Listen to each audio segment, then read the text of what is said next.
There are times I know it can be hard to get up and go.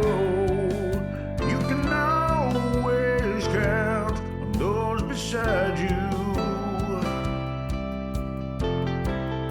When you're far from home, it can be hard to go alone. Bring a friend. Oh, bring a friend. When you're on that road, you can share your heavy load. Every day can be a new adventure. When you're far from home, it can be scary to go alone. Bring a friend. Oh, bring a friend. League of Ultimate Question.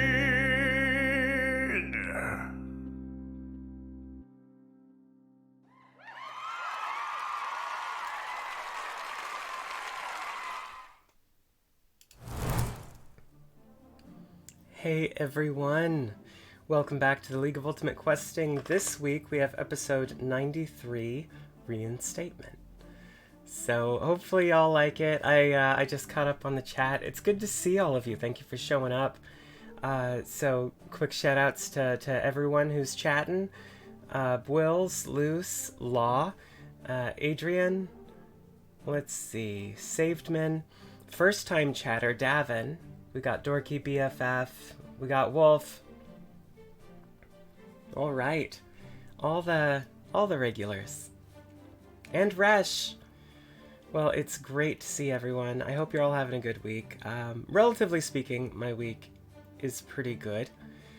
I did not mention this in the Discord, so I don't think anyone knows this. But last week I caught COVID. And so I was very sick for a few days, and I'm still technically sick, but I'm feeling at least quite a bit better, and at least good enough to do this. So I am excited to be here with a new episode for all of you.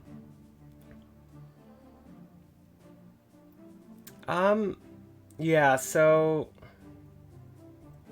you said me too. I actually haven't really been following the chat. I'm not sure who else you're referring to. I don't want to out anybody who has not said it themselves. But yeah, I don't think anybody got it from Goblin Up. I just the timelines are a little fuzzy, but just in terms of the normal number of days it takes before you have symptoms, it was probably before that.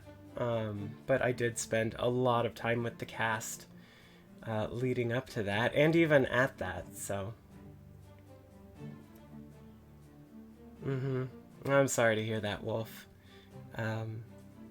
But yeah, no, that said, all things are generally pretty good. Today, I finally felt good enough to kind of get up and do some work. So that's very, very good. Anyway, if this is your first time joining us, I usually kill time for the first 5 minutes to give everyone a chance to see our notifications and get in here. But at 5 after the hour, I go ahead and start the episode. Feel free to stick around after, because I'll be back to just chat, answer questions, whatever y'all want to talk about. The episode is a little long today, so therefore the stream will be a little long. I might not stick around super long afterwards. It depends how I feel, which we'll see. But yeah, that was kind of my experience. Is clearly it's kind of a 10-day or so thing, but the first 2 days especially, I was just out on my ass. I literally just stayed under the covers and slept all day for 2 days. I couldn't even I didn't even feel like surfing the internet or anything, which was wild.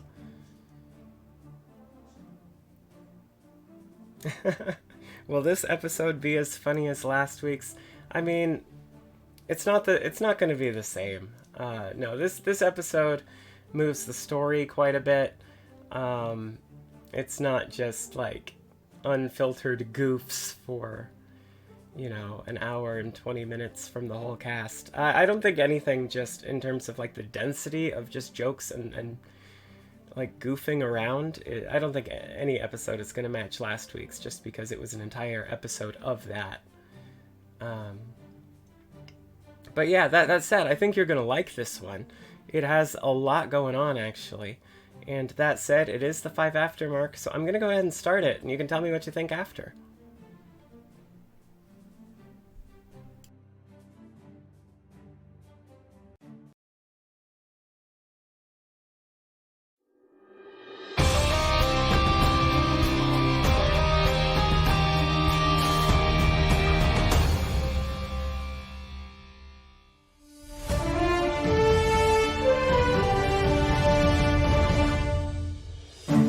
Welcome back to EXPN, your only source for up-to-the-minute coverage of the League of Ultimate Questing. I'm your host, Paige Theta Rowe, and with me as always is the immense and immaculate Sarge Hardbody. Tell me, Sarge, why does it smell like an orgy of cabbage demons collided with a garbage barge full of dirty matchsticks?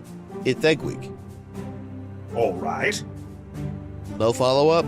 I didn't feel it was necessary. I mean, I can explain. No need. It's Egg Week. That's fine. Well, you see... Nope. Egg Week is enough. Egg Week is just great. Any further explanation would do little more than excite the imagination, and I'll be having none of that, thank you. The hearing of the Fallow Crown regarding their reinstatement into the League begins today. The quartet has been seen throughout Zenith petitioning the spokespersons in the hopes of securing their votes. Whether these appeals and apologies have made the desired impact remains to be seen. One thing's for sure, however, you're eating them, right? What? The eggs. You're eating them, not just cramming them into your butt to be pulverized by whatever tempestuous flora could survive in a colonic coal mine such as yours. I thought you didn't want to know. I didn't. I don't. Let's move on. Then go to commercial. We're going. It's Egg Week. It's Egg Week.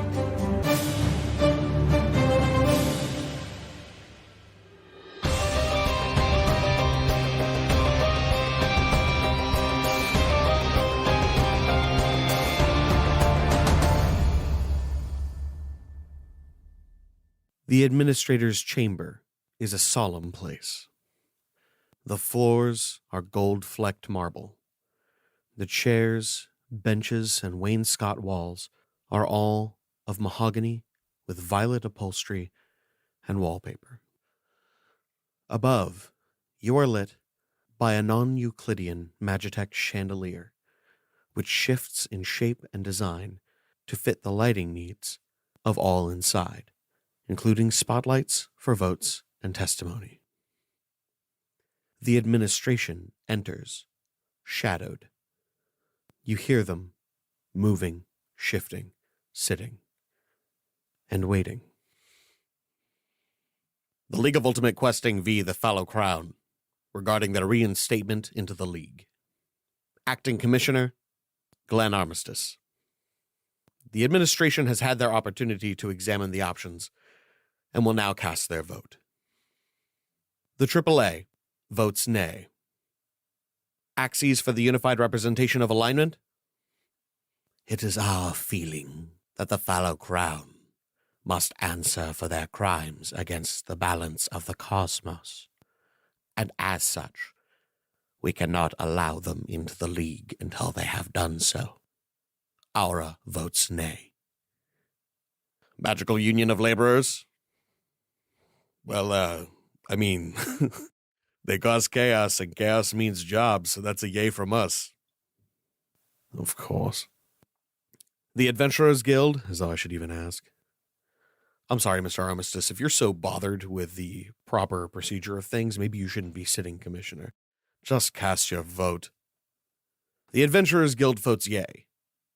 They are card-carrying members of the Adventurers Guild, and as such, are entitled to the rights and privileges therein. Gorsanox of the Spoke of Nox. Well, let's see here. What was I doing?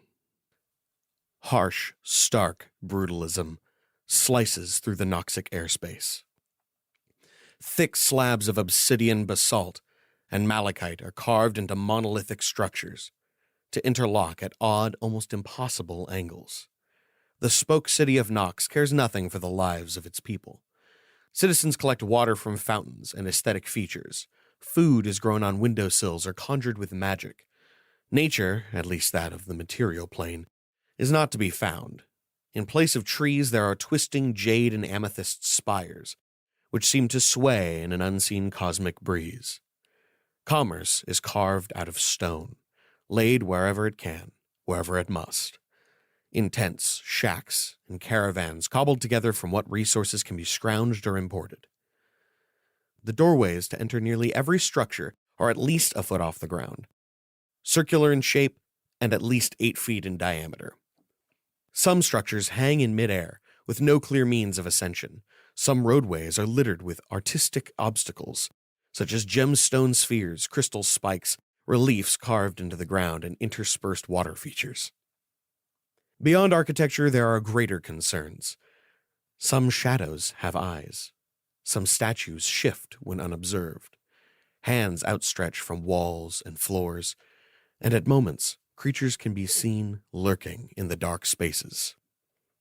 A blood-curdling scream echoes along the smooth stone surface and gargles into silence as you approach. And yet, despite all of this, the Noxic seem happy. Humanoid, fey, elemental, and goblinoid all seem to have made a life here. And while they are aware of the threats and inconveniences, as evidenced by their avoiding them, they seem unconcerned. You see a rich culture of sharing and borrowing, free trade and kindness. However, perhaps paradoxically, the strangest and most mundane thing of all, you see no guards, no municipal workers, no police, no waste management, government installations, or any manner of governance at all. These services seem to be tended to by the community as needed. At one point, you see what might well be a criminal trial taking place in one of the few available empty plots of real estate. But you are not concerned with the Noxic and the way they live. You are concerned with the palace. And what a palace it is. The home of Gorsanox is shapes. That is the only defining characteristic. The only definable characteristic. Shapes. Squares and cones and pyramids and spheres, polyhedrons, ovoids, and more, all manner of material seeming to have crashed together and fused. Yet the places where they join do not seem clear. Angles are odd somehow, and the longer you observe them, the stranger they become. You land in an empty space next to the palace, which you assume is a viable parking lot, and proceed to what you also assume is the front, and what you presume is an entrance. A hexagonal hole just askew as to have no flat entry space. There a Goliath stands next to the door with a disability placard hanging from his neck on a rope, presumably to offer mobility assistance in the form of hoisting. As the Fallow Crown is walking up to the palace, Elvis is reading a page of Opus, which has diagrams and information about beholders, and it seems like too much information to process. There's so much to know about them. My goodness. He closes it. Oh, hello there. We're here to see Gorsanox. Course. Well, hey there, brother. You? He furrows his brow gently at you, confused. Well, he said... He doesn't seem to be answering, and then finally he speaks. Which of you, needs hoisting? No, I think we're pretty covered for hoists. Oh, okay, good. Do we just go in there then? Oh, yeah, I think so. Good enough. Wonderful. Thank you for your service. All right. Nellie, you need a ride? I wouldn't turn one down. All right, up on. Penelope climbs up onto Nusha's shoulders. Whoa, hold on there. I'm for hoisting. This is recreational. Oh, all right. Well, I think that's okay. I can be called a Class B hoist. All right. Fair enough. Not unless you're part of the union, you ain't. The Hoisters Union. Will there be much difficulty going through this palace? Well, I don't know. I've never left the lobby. Well, I don't have a body, so I could use a hoist. Yeah, all right. Who knows, Gasper? You could be in harm's way. He walks towards you with his arms outstretched in kind of a, how do I... So, is there a... I don't know. I'm going to offer my arm for a handshake. He takes it, trying to figure out how he's supposed to lift the arm while you're still attached to it. Don't worry, the rest of me is very light. When our hands shake, the golden arm is going to split vertically and then, well, it's going to open up, swing, and then close onto his arm. As it does, your essence flows into him. He, in a flash moment of insight, realizes this is the true nature of hoisting. This is the pure hoist, and does not object. Your essence fills this Goliath. He's hoisting from the soul now. They say lift with your legs. They never taught me how to lift with my heart. I'm gonna turn to Penelope on my back and be like, "Oh, well, Gasper gets to be a Goliath now, and I'm." Well, you know what? Oh, I bet we can get through the next room before he does. I'm gonna start taking the stairs 3 at a time. Woo! As you enter, you realize you are uncertain as to where to go. There are hallways splitting and shifting, stairwells that lead up to walls that have no doors. And then someone approaches. A robed figure. They don't seem to walk so much as glide. Beneath his black robes with gold embroidery, wet chittering and rasping can be heard. He steps forward and lifts his head, casting just enough light to reveal a white, pallid mask. Beneath it, you can barely see enough to realize that his face is made up entirely of vermin. Bugs, insects, worm, and other invertebrates have arranged themselves into the semblance of a smiling humanoid face that comes clear as he pulls the mask off. Oh, thank goodness someone who works here. He places the mask back on. Oh, dear. We're a little bit lost. This place doesn't have any signage. That's okay. My name is Shresh. I am here to provide assistance in your task. Wonderful. Love to hear it. What kind of assistance? Any you should require. I work with the Lady Luthien to run Gorsanox. I'm sorry, Run Gorsanox? Is that not your leader? Yes, you have to understand that he is a difficult man to control. Nox seems to run itself, but its leader is something else entirely. Well, we came here to see them, I suppose, so you could help us with that. Sure. Somehow, though, I don't think you'll get what you're after if you speak to him. Well, if you have a better solution, I'll give him the basic details of our task here. As you say it, he taps his own chest. I can help. Please, with me. Lead on by all means. The palace itself is every bit as strange and monolithic as the city. With doors above ground level, walls that curve and turn at odd angles, halls that seem to take more than 3 turns, only to come to a space that does not intersect with that from which you came. Shresh leads you through a series of corridors, and a few of these larger circular doors, until you eventually find yourself in what can only be generously described as a throne room. This vast obsidian hall is punctuated with pillars of glowing chartreuse stone, which appear to be the only light available. On a large circular dais lies what looks like a vast egg cup, laden with velvets and silks.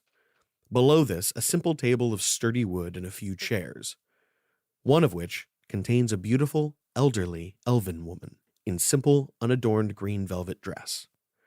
Her raven hair is speckled with silvery strands like radiant tinsel. It falls in thick black and silver tresses to her mid-back. Her violet eyes crinkle as you approach, and she gestures for you all to sit. Best to hop down now, Penny, dear. But I'm already sitting. Manners in front of new friends. Okay. We can go back to this soon. Okay. But just be careful not to drop, or there's no safety rails on any of these stairs. Everything's very sharp. I'll hoist you down then, won't I? Thank you, Usha. Maybe we can go to the park later and challenge people to races. They are waiting for these two to finish. Oh, they're all done now. They haven't seen each other in a long time. Oh, I'm sorry, you're waiting for... She hops down into a chair. It is customary for people to grant respect to their hosts. Thank you for having us. My name is Iavos Isadora, from the Fallow Crown. Yes, I know who you are. But you do not know who we are. I am Luthien Blackstar, wife and caretaker to Gorsanox. This is Shresh, my personal assistant and advisor to Gorsanox. You are here to speak with us. Is Gorsanax not part of this conversation? I love my husband beyond words. But if he were here, he would fuck it all up like you wouldn't believe. One of those, eh? You cannot even imagine. Maybe I shouldn't be here either. That's too bad. I haven't heard a lot about the beholders, but I've heard their eyes are very beautiful. I agree, though now his are clouded by time. Well, we are here to speak, and this seems like a fine place to do so. Indeed, the echo is marvelous for singing. I look at Wusha with like a don't you even. He's already like midway through breathing in, but he definitely stops. Allow me to start. Luthien and I are very interested in helping you, to the best of our ability, which admittedly is a little light. Our master is difficult and unpredictable, so there's every possibility that we would convince him to vote in favor of you, and then that would simply not be what he does in the moment. Sounds a bit dangerous, but It is. sounds like our best shot either way. Is there anything we can do to help your odds? I wish this were the case, but I fear that, being that none of you are aberrant, might put him off. I can look aberrant. My stepdad was a bit of an aberration. What exactly is it you intend to do when you are reinstated as the Fallow Crown? Well, we owe a great deal of debt to Aura for having revivified our friend and put him in a new body. So our first priority is to pay that debt off. A noble enough goal. Yes, but why, I wonder, must your friend have been brought back? Why did you not simply live your lives? Doesn't the League and its trifles seem somewhat beneath you now? In many ways it does, but for me personally, I feel like we still have unfinished business with the League. Plus, we're a crew. We don't do things without each other. There's a lot of people back on the ring that need our help, and we can't do nothing for What them. help do they need? She just interrupts you. There are plenty of people there who are taken advantage of, disrespected. Plenty of people there who are treated like less than, and it's my hope that in working in the League, with the League, for the League, we can bring attention to people like that. They chose that life. The ringers are not forced to be there. Having lived that life before, I can tell you, we choose, but without full knowledge of what it is. Unfortunate, but we all make choices that are unpredictable in their outcomes. I feel like they are exactly where they want to be. In a way, yeah, you're right. They are where they want to be, but without the tools they need. And I think, at least somewhat, it's the League's job to tell them what tools they need, or try to provide them with some. So you take resources from one thing and put it into another thing, even though the system works fine as it is. Interesting. I ain't seen that system work fine. You're alive. And now a member of a team, no? Technically, neither of those things are true. Hey, you're right. Not without undue hardship and unfair conditions. Then why pursue adventure if you do not seek hardship and unfair conditions? Hardship on the job and at work is a different thing than hardship at home. I had always believed that the adventurer's home was the road. I thought that too for a while. Please, Laylee, if I may. There are other people here. Simply one of many things we might be able to improve if we're on the League. There are still people that need help as well. Every time we go and do a quest, we help people, especially off-world. My existence disrupted a lot of balances. I want to set them right. I want to make up for the things that I did. And I want to help our friends that still need it. There's some things that only being a part of the League can give us access to. Why else did you agree to be part of the battle axis if it were not for the condensed amount of quintessence access? If I am speaking honestly, Gorsanox is something of a loser. I love him dearly, but among beholders, he is not an impressive specimen. And in general, he is unwanted by his own people. And so, this posed an opportunity to potentially improve his standing. But you must know something of beholders, yes? I've read a bit. They got eyes and know what beauty is. How do you made that joke, Wusha? They are creations of their own will, born from nothing. Their bodies are what they want them to be. And yet... Where in the hell? What am I looking for? Luth! Luth! Oh dear. Perhaps it's best you go. Yes, immediately. They stand up and begin to gesture that you run away. Oh, bye-bye. But I still have so many questions. Oh no, it's too late. A door opens in the wall.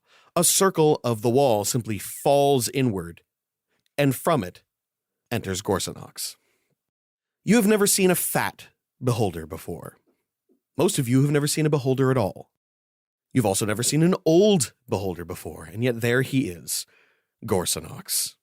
His once vibrant aubergine skin has faded to a worn periwinkle. His underbelly sags like that of a pregnant cat. His central eye is milky with cataracts, and only half of his stalks seem to be living. The other half appear to be behaving wildly independent of their master. Behind him follow two individuals.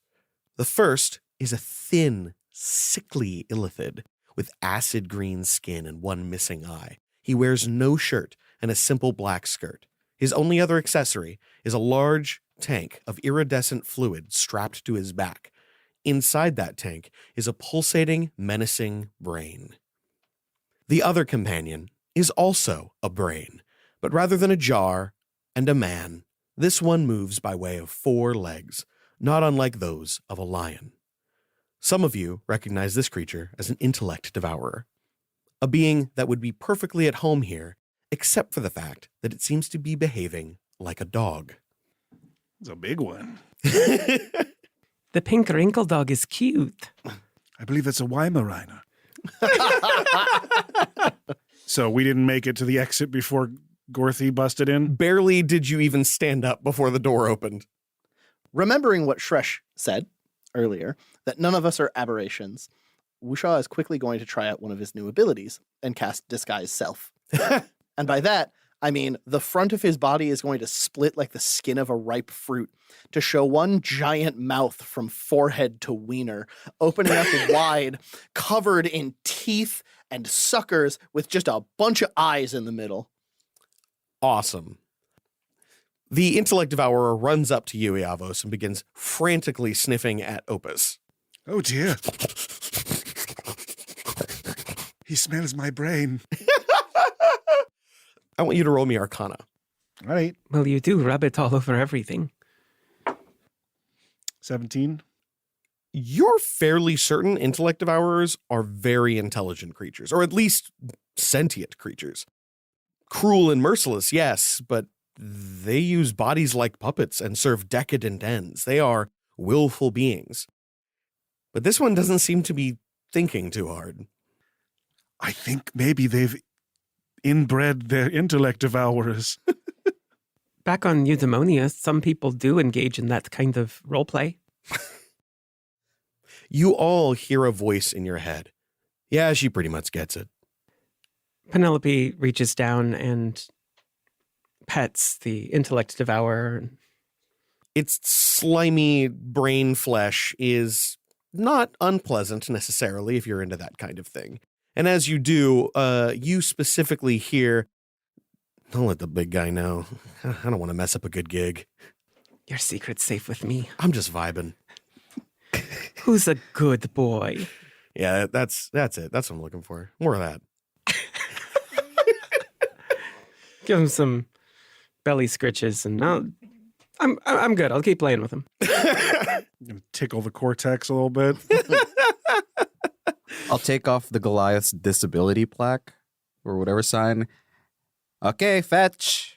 And toss to the corner of the room. He runs after it and brings it back. As you interact with this creature, Gorsanox seems entirely confused as to why he's here. I was looking for something. My nightcap. Honey, where's my nightcap? The wife steps up, reaches into a satchel at her side, and from it, she pulls an unnaturally large hat. It seems to be a big, floppy, triangular hat with a puffball in the end. Is this what you're looking for, darling? It was so early in the day. I didn't think you were ready for a nap. No, I'm not trying to nap. I'm trying to show my hat to my friends. Okay, yes, darling. Maybe you should run along and play with your friends. Ha! New people. Two of the stalks kind of point at you. What are they doing here? Hello, sir. It's very nice to meet you. My name is Gorsanox. He points to himself with his stock. Not sir. I apologize. It's very nice to meet you, Gorsanox. Right, I like that. More people. Your hands are covered in brain juice. Yeah, that happens sometimes. Give him a polite bow. He tries to do the same, but kind of like tips a little bit and kind of holds it for a second, not realizing how to right himself, and then finally does. Greetings, O hoverous and observant one. What is that? Greetings, very rad cool guy. Ha! Yeah, that's me. You met Noggin. He points his stock towards the intellect devourer. Call him Noggin. 'Cause his brain. Very clever. We almost had a pet once. What are you doing here? Shresh and Luthien just kind of shrug at you. We came to seek an audience, and we're having a meeting with your lovely wife and assistant. Yeah, all right. I think you're supposed to seek an audience with me. I'm pretty sure that's how that works. She shrugs, kind of cringing a little bit, and gestures for you to go on. They just wanted to make sure we were cool first, so that you're not bothered by uncool people. Yeah, it tracks. We came to offer you a gift. Hey, I like gifts. Pardon me if I am mistaken, but I have been researching your majestic species for the past while. It came to my understanding in my studies that very much of your manifestation is drawn from your own will and your dreams. Yeah, you bet. I happen to be somewhat of a dream guide. Ooh. Perhaps there is a you wish to seek out within your dreams I could help you find. Look, I was like a dream guy.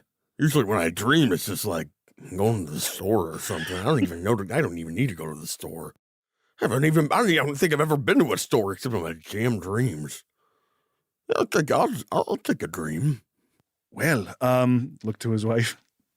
She gives you thumbs up. We would love to offer you this gift to be in your good graces. Wait, is that why I was looking for my nightcap? You just knew like it was magic. Yeah.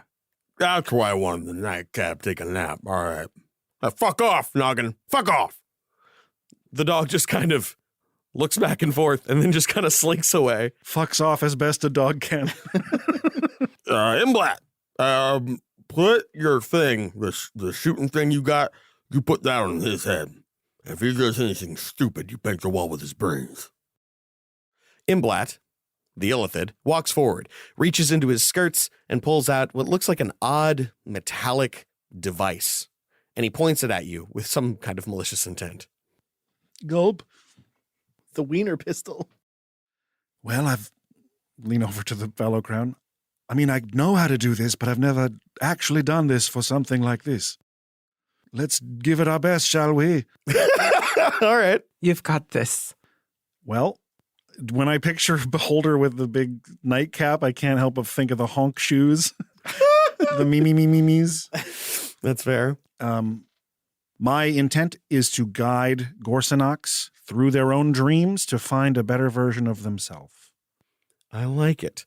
He doesn't seem interested in going back to a bedroom or any other kind of quiet place. Instead, he nestles into the giant egg cup, which comes right up to halfway on his eyeball. All right, I'm ready. Then sleep. Oh, yeah, okay. He closes the eye and immediately starts honk shoeing. Yay. With absolutely not a moment hesitation, all of you are blasted with an overwhelming surge of arcane energy. Every single hair on your body stands on end. You can feel your clothes sticking to you like static electricity, and things feel different, wrong, like they're changing. You look at your friends and see that their facial features start to contort a little bit, the same way that you might remember somebody differently than they actually look. It's as though you're being caught in his memory of what just happened. His latent powers of manipulation are very strong. Please, be very careful. We have tried in the past to awaken him to his own capacities, and unfortunately, it has gone very poorly for the Dreamwalkers. Good info at this juncture. He didn't ask you to walk into his head. I was pulling ideas out of my ass. Well, this might well be an opportunity. We're going to go, because we don't want to be pulled into his mind space. But good luck. Luthien and Shresh depart. Well, I'm going to guidance myself. Obviously. And using some of the kind of rituals that I learned from Falric, attempt to project myself into Gorsanox's mind. I'd like you to give me an Arcana roll. And I'd say you would be able to use Opus for this. I was going to say, I'll reopen it to the page about beholders and how they dream. That is a 26. As you approach the giant beholder, you realize that there's a door in his egg. When you walk through it, it feels like the most natural thing in the world to step into his dreams. And the dream you see is like a cosmic Walmart. Inside, all manner of things laid on the shelves, and that's it. You see clerks wandering around. None of them look like people, but they also don't really look like an aberrant you've ever seen before. Heads long and tapered at the top with holes in their faces, things that seem to walk on their fingers and crawl across the walls with the bottoms of their feet, almost like spiders. Things that you could see almost being people if you really squinted. Gorsanox is standing looking at a can of creamed corn the size of your head and just totally uncertain as to what he's supposed to do here. I'm going to attempt to guide him, looking at the signs hanging above the different aisles, which are probably in gibberish. Oh, there seems to be a very good special on aisle 11. Would you join me in discovering it? He turns to look at you and his eye is clear as day, sharp and crystalline. What are you doing here? I wanted to show you something important. You've made a mistake coming here. Perhaps. Show me what you will and then leave. As you wish.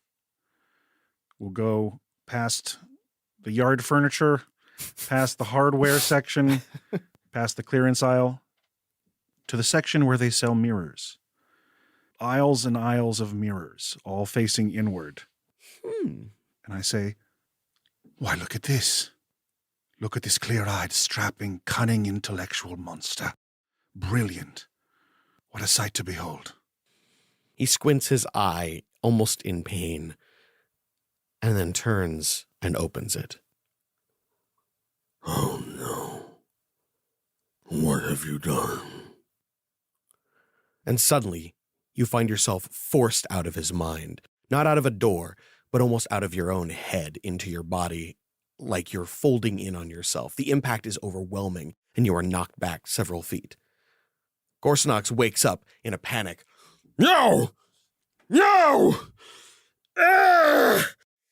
Lock him away! Don't wake him up! Immediately, Luthien comes running in. Oh no. What have you done? I showed him his version of himself. In his mind. I've never seen him like this. Not for a very long time. You should go. Yes. Very quickly you should go. I'm thinking we really should this time. As you make your way back, the halls seem to right themselves. Little bit by little bit, every step you take, everything starts to make more sense. Everything starts to be clear.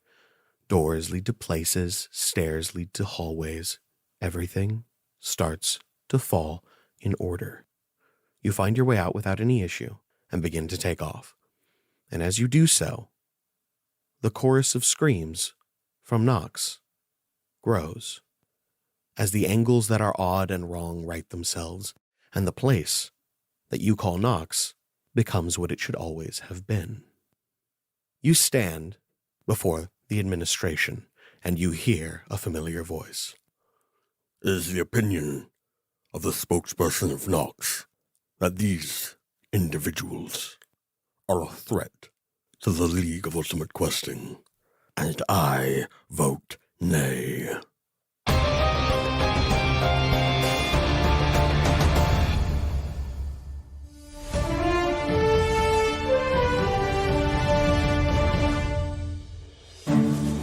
Following their meeting with what can generously be called the upper echelon of Nox, Gorsanox, spokesman for the Aberrant City, has submitted no less than 43 items to the administration, many of which have been scheduled for oddly specific times throughout the coming year. Doesn't this guy have gray matter like a Sunday scramble? These items have got to be a wash. He does, or perhaps did. But despite his mental limitations and full workload, Gorsanox has also begun several new sweeping infrastructure changes over the last few days, many of which have displaced the local populace. But hey, look on the sunny side. It's not often politicians put this much effort into infrastructure. But in all honesty, I thought Nox was run by Luthien and Shresh. Indeed. Due to Gorsanox's difficulties, a small council of advisors has acted as de facto leaders. However, following the Fallow Crown's visit, a blazing row could be heard emanating from the palace. It seems his wife and friend have been displaced. Eyewitnesses report seeing the pair moving into an 83.5-story fly-up on the opposite end of town. I'd always heard that dealing with this guy was like walking on eggshells. But it takes a real hard-boiled bastard to throw out your wife and advisor in the same day. Okay. Thank you, Sarge. Boy, there's gonna be egg on his face when the chickens come home to roost. It can't just be eating eggs, right? All week, just egg stuff? Is this a religious thing? Does the Iron Church set aside a week for ovum observation? Okay, so. No, thank you. I'd rather not. But you just asked me. I know, and I already regret it. Let's just go to commercial. We'll be right back after these words from our non-egg related sponsors.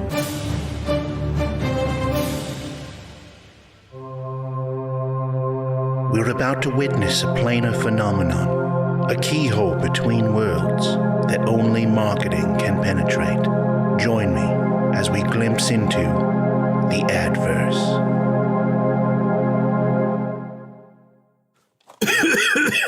Oh, I'd give anything to get rid of this cold.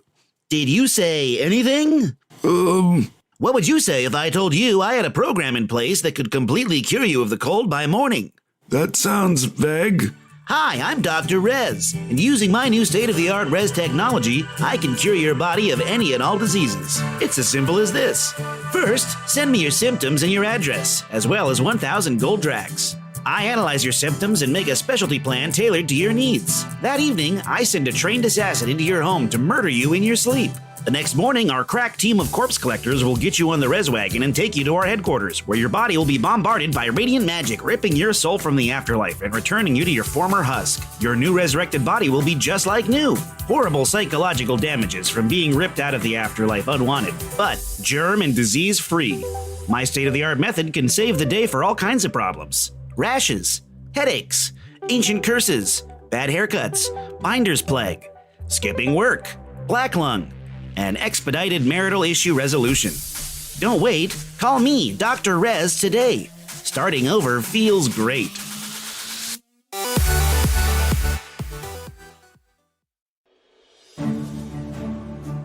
Hey, LU cuties! Do not go gently into that good mid-roll. Let's take a second to talk about Patreon.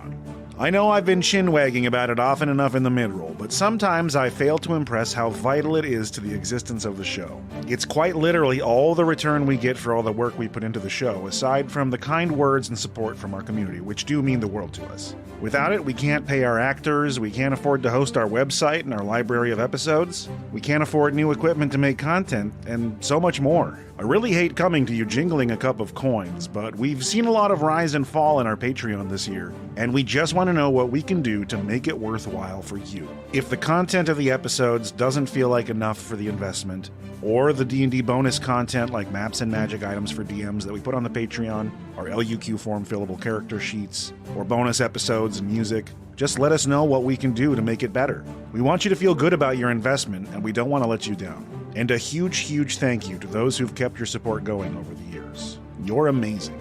And speaking of Patreon supporters, this week for our Battle Axes team examination, we look at the champion rank team, the Wild Company. With TJ as Carrion Morrow, Robert, aka Red Knave, as Farina Atera, and Justin, aka That One Guy, as Flock Stratchmond. And of course, our legendary mid-roll teams are as follows: the Titans Rise, the Ceaseless Horde, and this week's featured team, the Twilight Concord, with Maisie, Mike Gordon, Big Boy Roy, and Caitlin Oliver. To get a personal message read on the show or for possible advertising opportunities, reach out to admin@slap-studios.com and follow us at twitch.tv/slap-streams for Monday night live premieres with Dana and other streaming throughout the week. Our current mailing address is P.O. Box 2511 Southeast Pine Street, Portland, Oregon 97214 if you have anything you're dying to send the cast. And the usual rule is no homemade food, which I stand by, but some of the photos being posted on the Discord lately make me regret it. And speaking of the Discord, don't forget to join it. It's free, and you'll get lost in all of the warm welcomes, funny memes, and great personal interactions with the cast and creators of the show. We'd love to have you there. Give it a shot. But that's enough out of me. Let's get you back to the Battle Axes.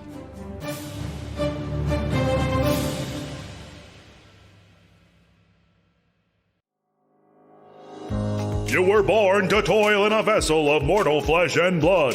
You struggle to amass wealth and elevate yourself in a competitive cutthroat society made up of others like yourself. Specks of sand on the cosmic beach. You live for one purpose and one purpose only: to feel special. Well, now there's a way to exchange the meager fruits of your labor for super neat objects, advancements, and innovations.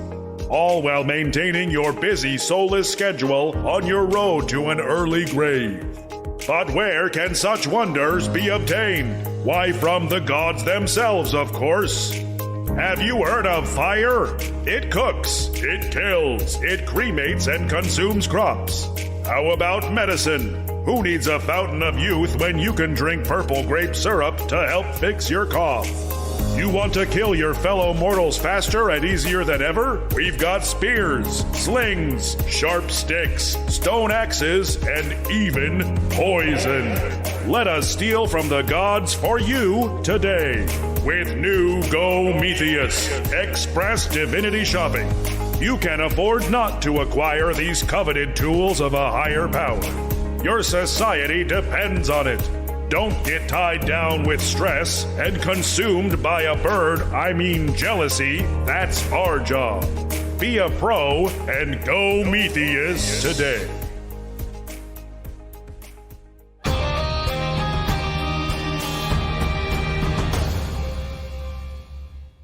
The silhouettes and shadows of the administration stare down at you. Spokesperson for the Bowery. Doug. Oh no. Hey guys. Well, Penny's an anomaly, and that's pretty cool. Y'all seem to do a lot of wacky stuff. I'll give it a yay. Thanks, Doug. I'm surprised. Spokesperson for Verata. Johann Gatta. Yes, well, I can't see any reason why they should not be allowed back into the League. We allow all manner of evils, some more apparent than others.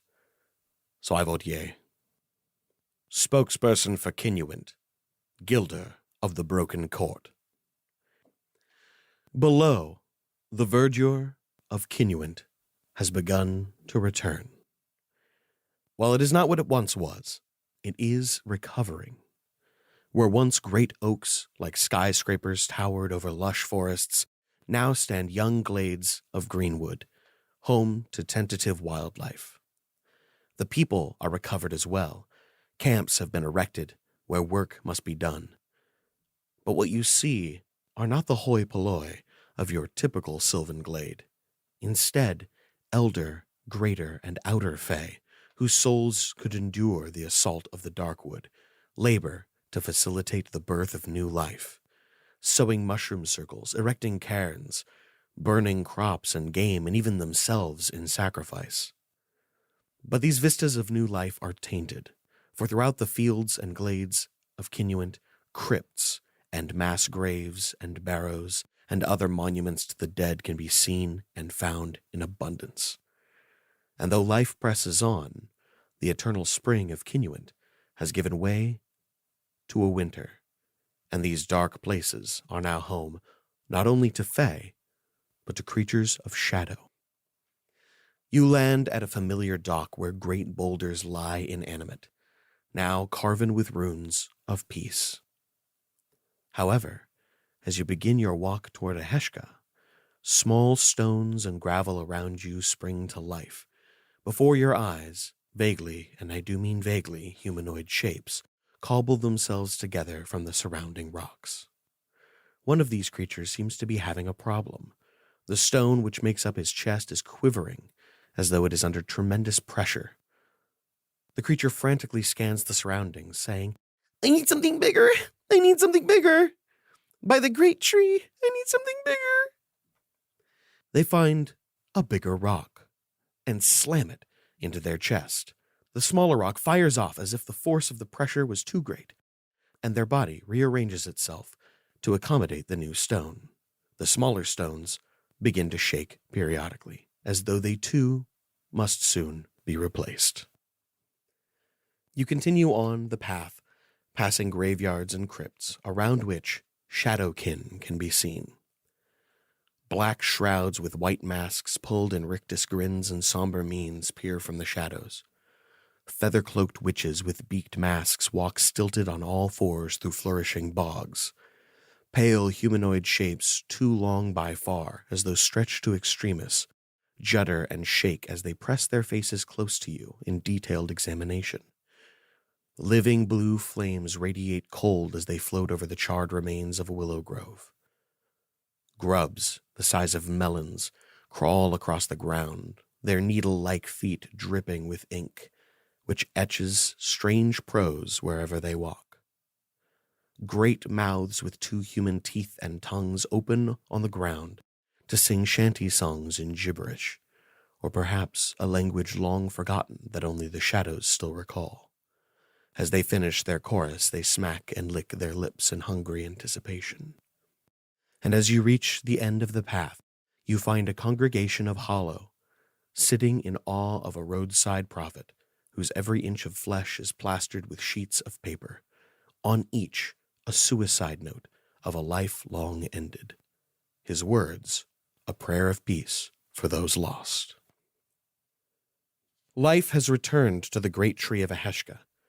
Fresh buds fit to burst cluster on her branches, and the golden glow of her, while nowhere near so radiant as once it was, pulsates with light. Gilder stands at her great double doors. He seems older now, white creeping into his face and around his eyes. But he gives you a wry smile. Offer a polite bow. Hello. It's been too long, Gilda. I wouldn't say that. Penelope meets his gaze awkwardly, and as soon as he looks at her, she drops to the ground and kneels in front of him. Please, don't behave like one of them. I'm sorry, Gilder. I'm so sorry. You should know better than to imply that you owe me something. Please, a little lunch. He pads forward into Aheshka and walks through the hallways of one of the long routes which spread out from the lobby. To either side, shops have finally begun to reopen, and he leads you to a small cafe whose Art Nouveau stylings are robust and beautiful.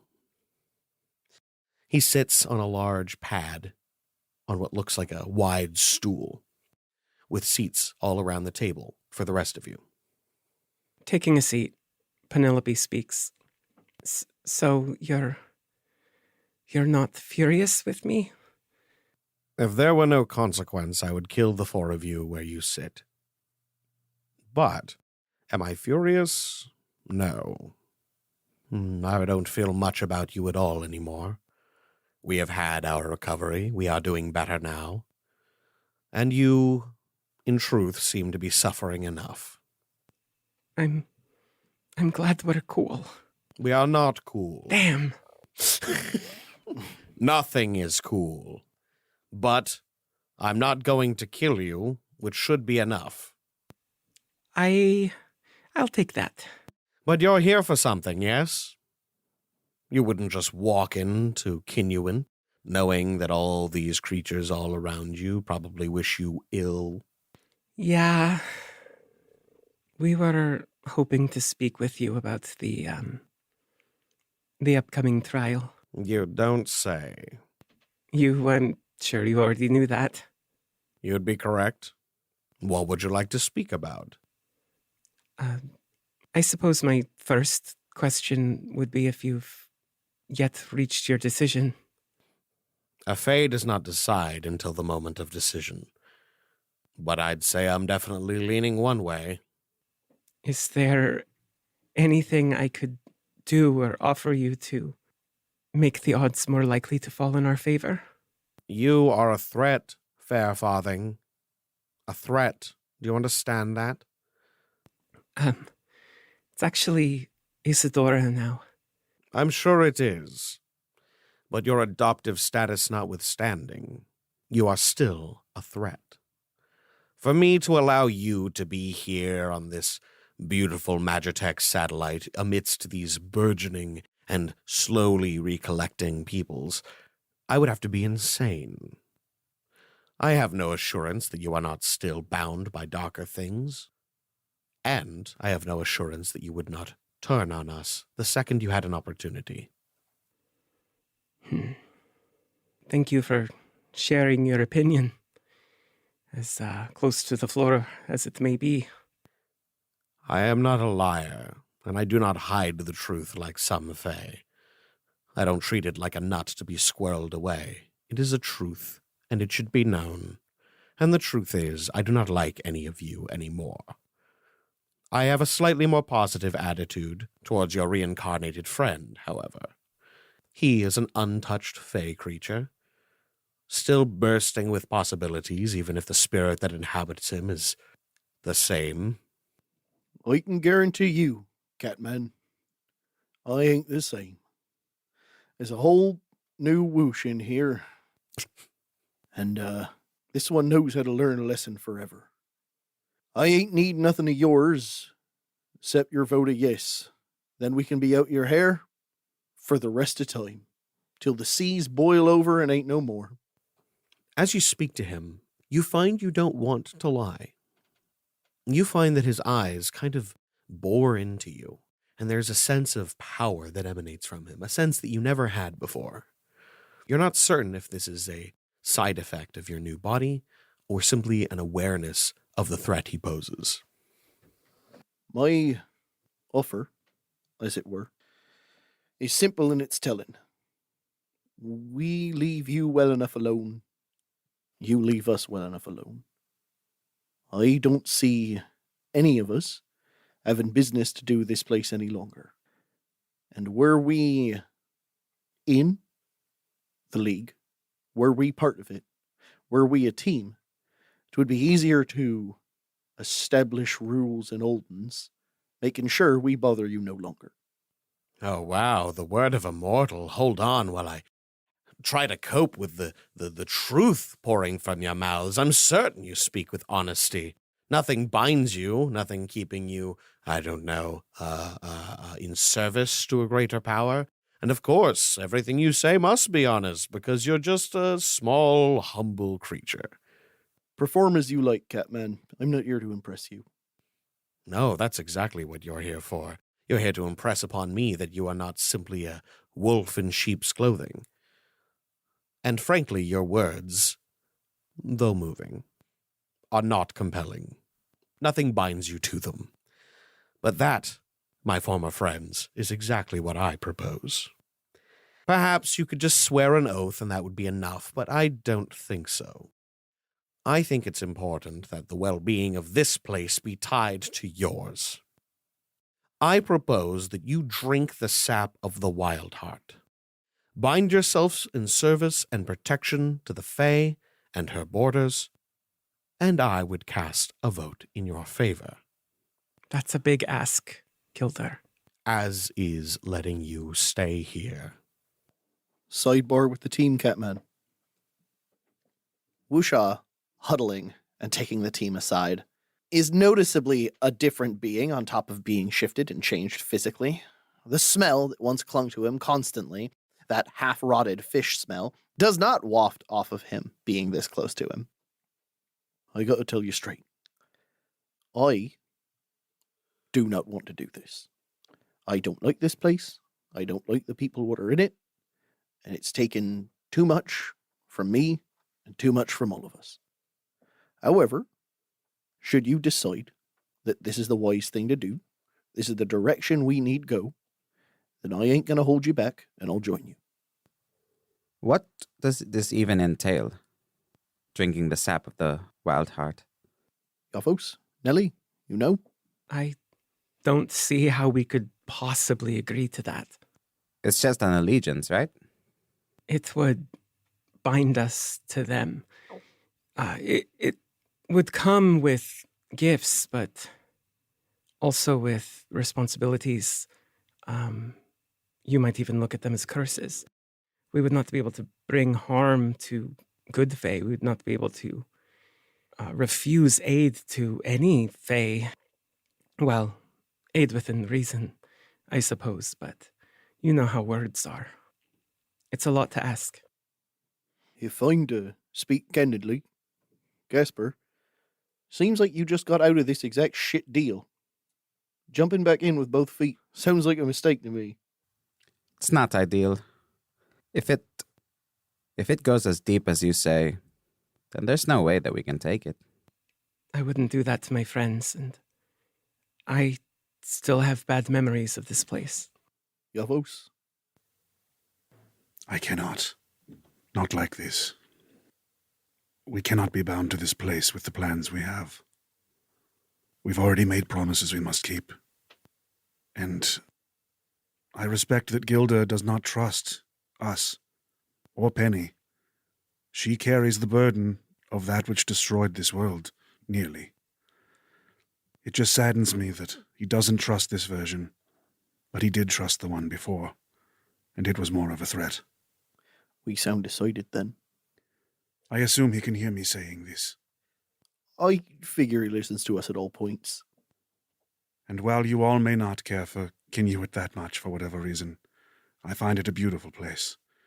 And if they call for my help, if I am able, I will come and help them at any time, for I care about them very much.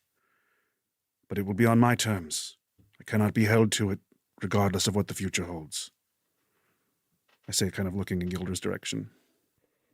Gilder, you're right. Truth should be truth. We can't accept your offer, but we will leave and not come back. If you would entertain me, I would ask one final question. What are the chances that she's truly dead? 100%. But then again, she was never the threat. The spotlight shines hard in the administrator's chamber.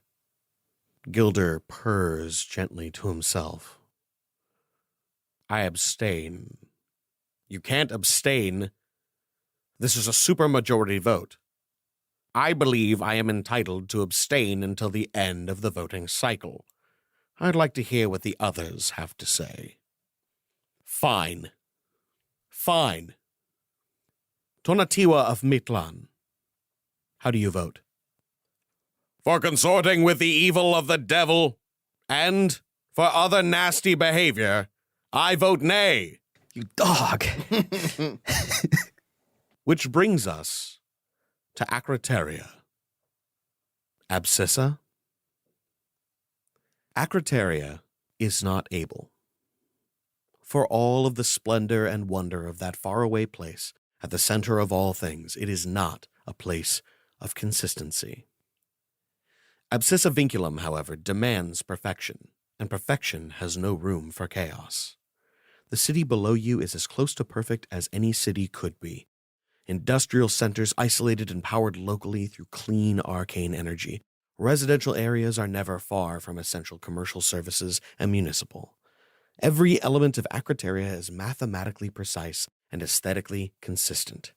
A combination of neoclassical simplicity and magitech extravagance. Skyscrapers twist and bend into shapes that defy gravity. Mobius strip walkways hover at the center of three-dimensional gardens. Public transit systems perform probabilistic splits based on passenger load and reconverge at the end of every loop. And yet, all of it looks inexplicably ancient. Carved of marble, shaped of bronze, painted and hewn in frescoes and reliefs with godlike beauty and precision. The grandeur and scale of every element of this place speaks of a golden age, from some long-forgotten civilization, born through time and space to the present. And at the center, the palatial estate of Abscissa Vinculum, a monument to commerce, self-sufficiency, and ego. You've heard rumors that the palace does not import any goods or services from outside her walls, and now that you see it, you would not be surprised to find this to be true. Before you, in the center of Akrataria, is no home, no mansion, but a colossal marble statue of its very spokeswoman. The long tresses of her mane are not styled in strands, locks, and curls, but instead the marble is shaped into layered parchment, cut and folded into dazzling blossoms, each layer painted in a gradient of yellow to red, like origami flame.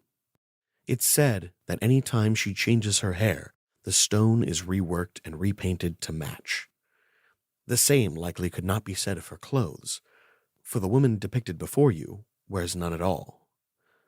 Her long and delicately muscular body holds a power stance, with both arms holding aloft a vast bowl, whose contents have not been sculpted, but grown into a rich, multi-tiered garden.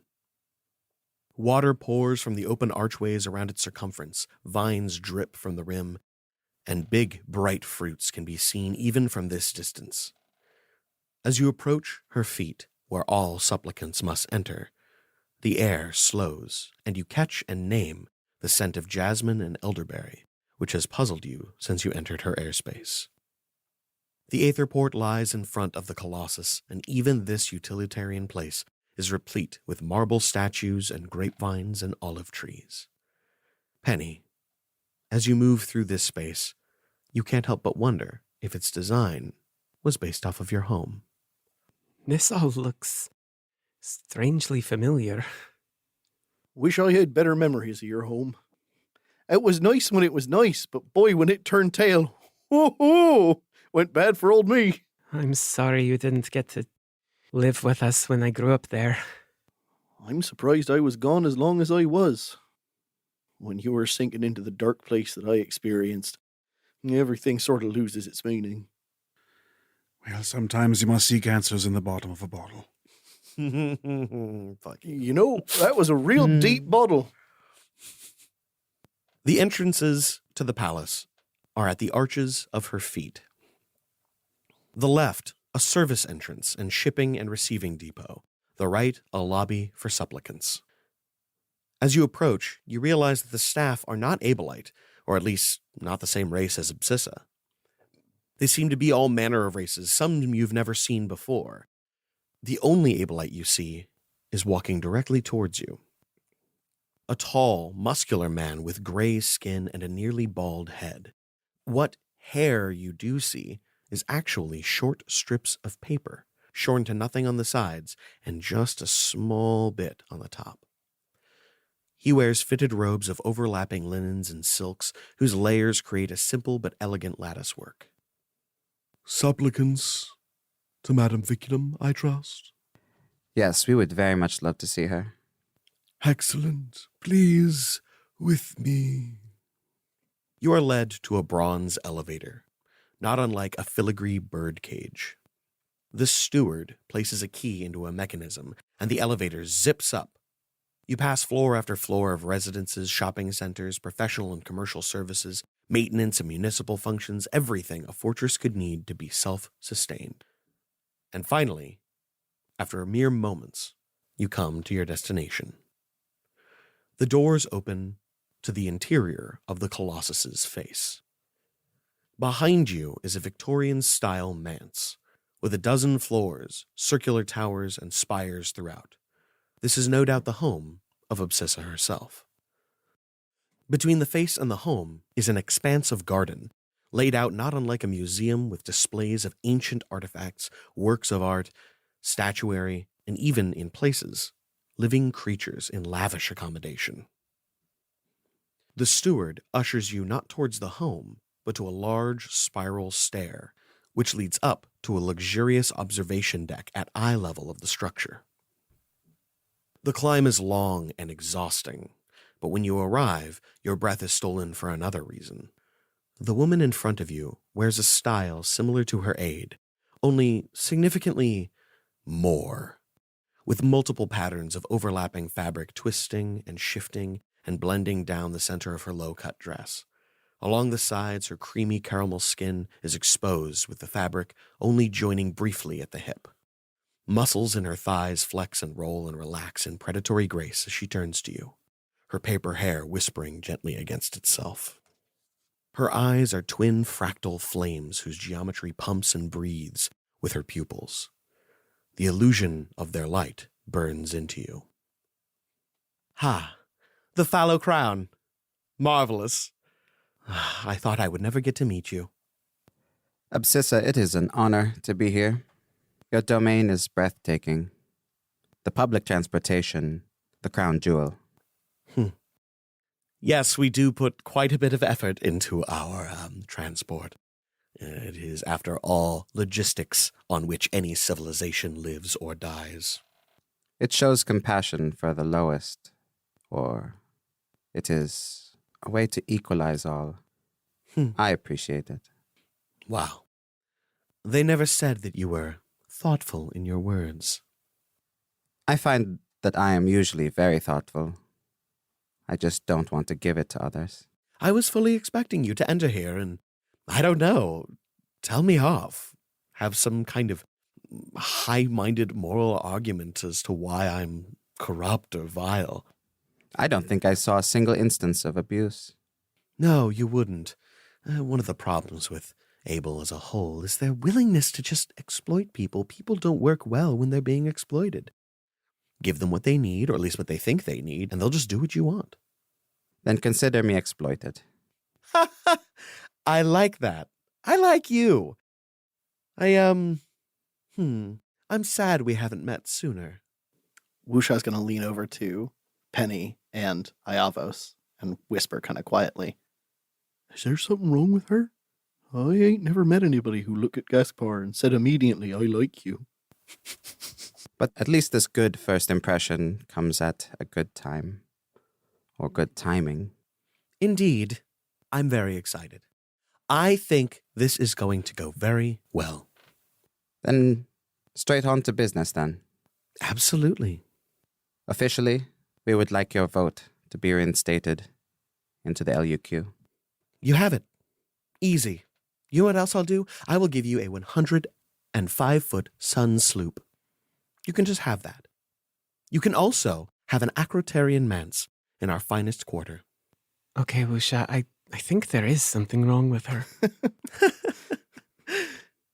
No, this is fine. This is exactly what I want.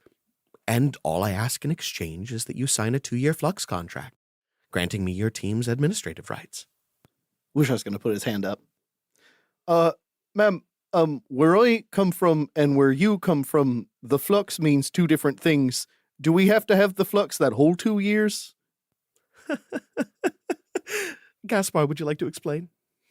No, you have... Okay, I was going to say you have to understand a flux contract, but you can't understand it. A flux contract can always change. It can always be anything. So, it's not 2 years of soiling yourself then? No. In fact, I would really prefer if you didn't. Oh, me too. To be more specific, a flux contract means that at any point, either party can change the terms of the contract, but it will only change if the terms are something that both parties would have agreed to at the time. At the time that it was signed. You seem to know a whole lot about this, Gaspar. This is somewhat of an Abelite specialty, and it's also the same contract I was under. I see. You think she's on the level? You see, there is ways to exploit it.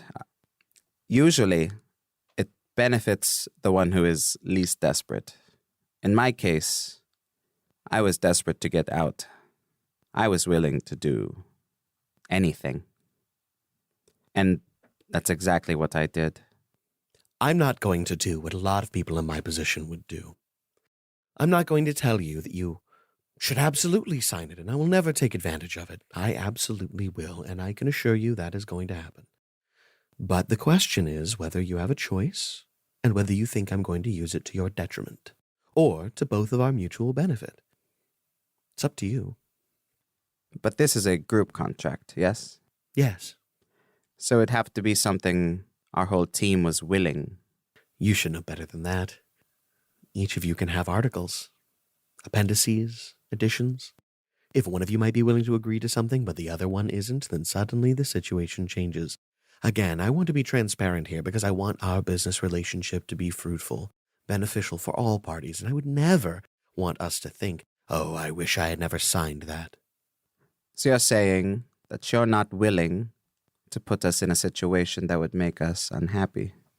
Absolutely not. And many things I might need of you might make you unhappy, but what I wouldn't do is put you in a situation where you would hate me, or in a situation where you would say, wow, I might be willing to break my contract.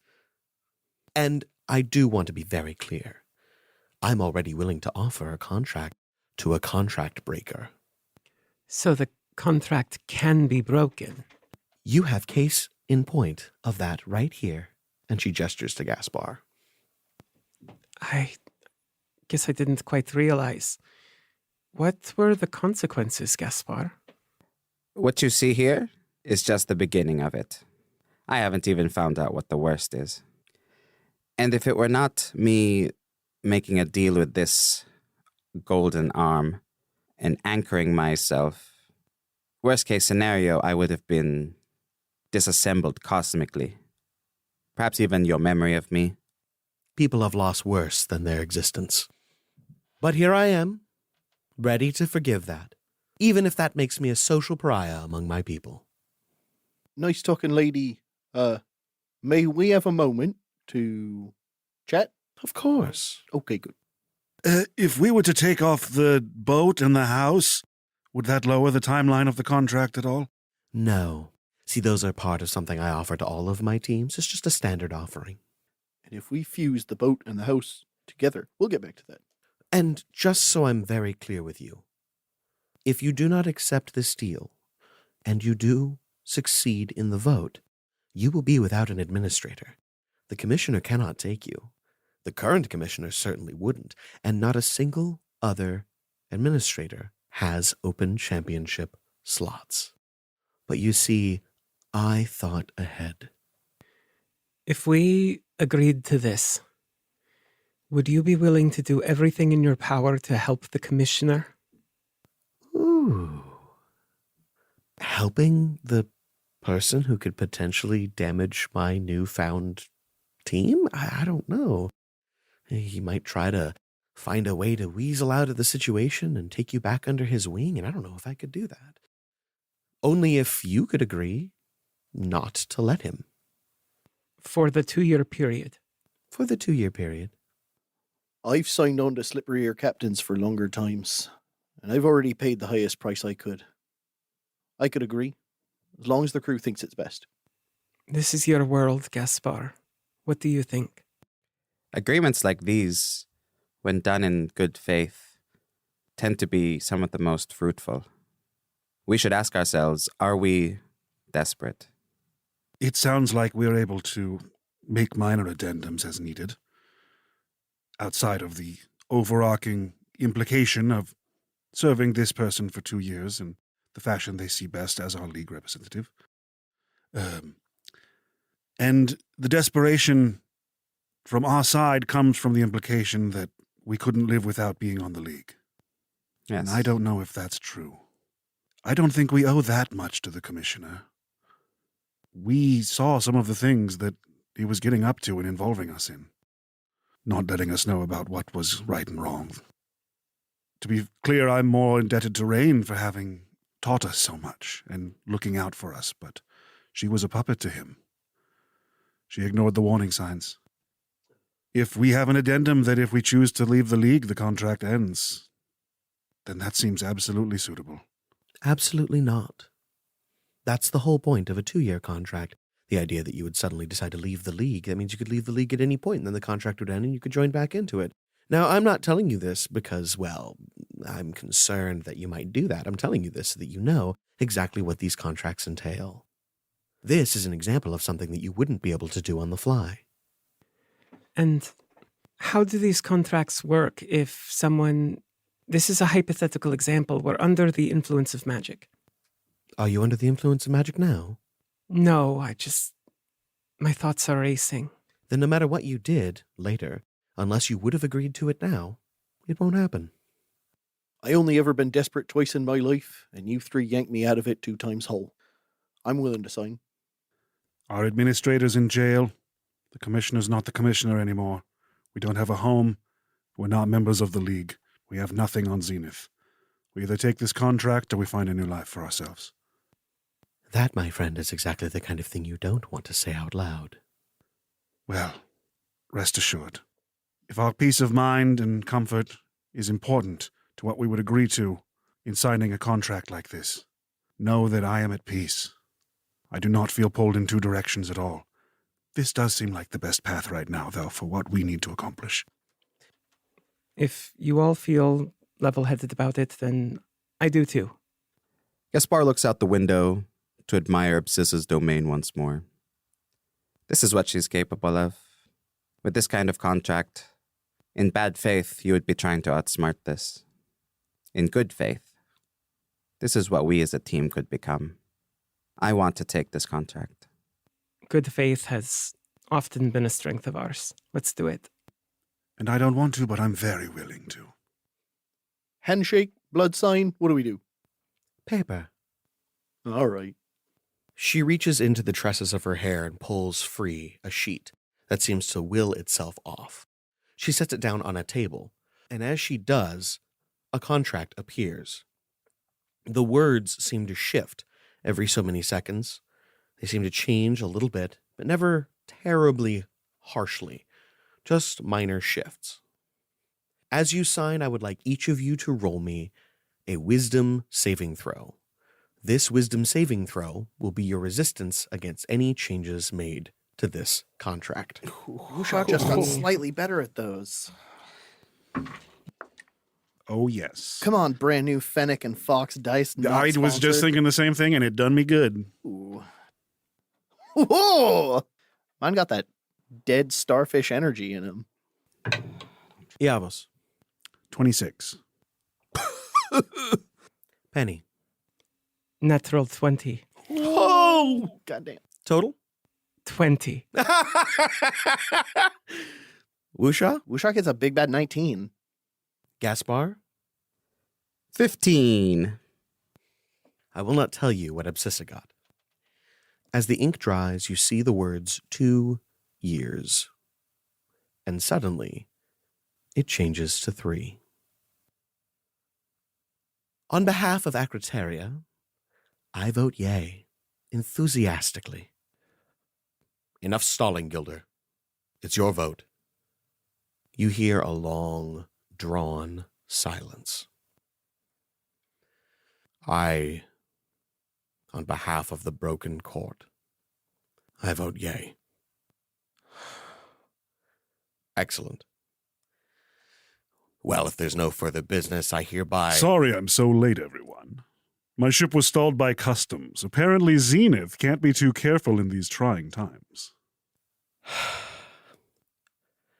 Maven, I'm so glad you could join us. You see, perhaps a human man, perhaps in his late 50s, and definitely dressed in a beautiful, deep red doublet, with a black cloak, and a very simple, skin-tight ballroom mask, with no adornments, and graying hair sleeked back. His face is average, yet beautiful. I know, right? Especially considering I never received an invitation to vote on this matter. How odd. We sent out a scry over an hour ago. Well, thank the gods I got here in time. Otherwise, I might have been forced to overturn the matter at the next admin council. More would have been the pity, as that would have forced them to appeal, which would have required a waiting period of a year and a day, followed by a full audit conducted by... Oh, right, the commissioner's office. That would have been so inconvenient for you. I'm glad we can spare you from all that tedium, especially given how new you are to the role. Well, anyway, let's try to avoid any further mishaps. Just so I'm clear, you're aware of how supermajorities work, aren't you, Glenn? Must have slipped my mind. Well, as you said, thank the gods. In any case, in the matter of the League of Ultimate Questing v. Fallow Crown, vis-a-vis their reinstatement into the League, what say you, Maven? Gosh, that's a tough one. Haven't given it much thought, having been rushed here and all, but, well, I have a soft spot for the underdogs. I'm gonna have to go with yay. Excellent. It's my pleasure to hereby reinstate the Fallow Crown as full members of the League of Ultimate Questing with all rights and responsibilities contained therein. Of course, you'll still need to qualify as heroes, or pass a champion rank trial. Oh, right. I forgot. You don't have an administrator. Actually, they do. Of course they do. Well, given that you're card-carrying members of the League now, any visas or work permits that you hold as Zenithal citizens are hereby revoked. And it is my pleasure, as Commissioner of the League of Ultimate Questing, to welcome you back into the fold.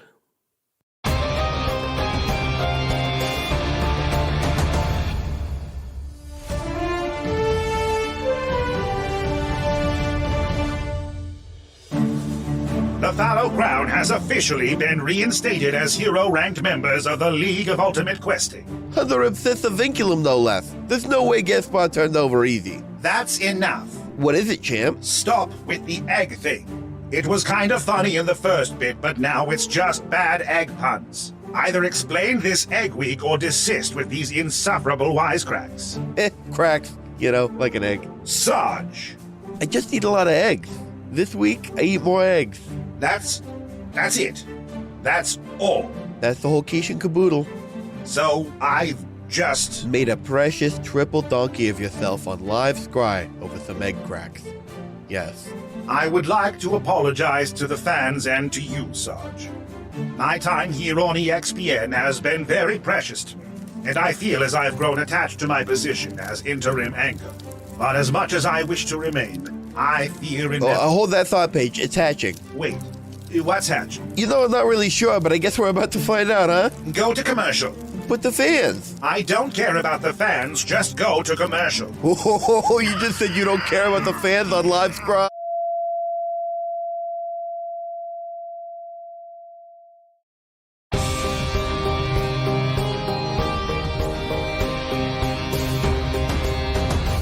It's his pleasure. Yo. He had to say pleasure. Look us in the eyes and say pleasure.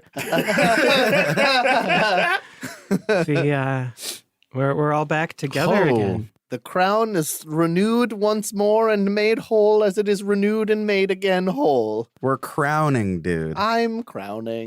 That you Glad can't say Maven that got to to me bust anymore. in and drop some Oh, policies yeah, and it's like- procedures on their ass. That's pretty cool. So the lines as written here also include, or rather only include, unfortunately, given that your card carrying members, yada yada, and then it says you'll have to make the same choices every failed team to join a local league or remain on the ring. If you hadn't accepted Absissa, you would have either become ringers or go to a local team. How fun. But here we are. Y'all took the Flux contract, which actually surprised the crap out of me, but I'll take it. We're the big boys. I was so convinced that y'all would take the Fae and refuse Absissa. Fair enough. You know, maybe if Gilder had let me pet him one fucking time. I just, I don't know. I didn't feel good about that contract. Not that this one was great, but she was very convincing. She has a very, very high charisma. Yeah, I could Which you tell. should know that anytime you want to change anything in the contract, that's what you'll be rolling. I mean, if I have to get higher than 26, I might as well not roll. I can do that.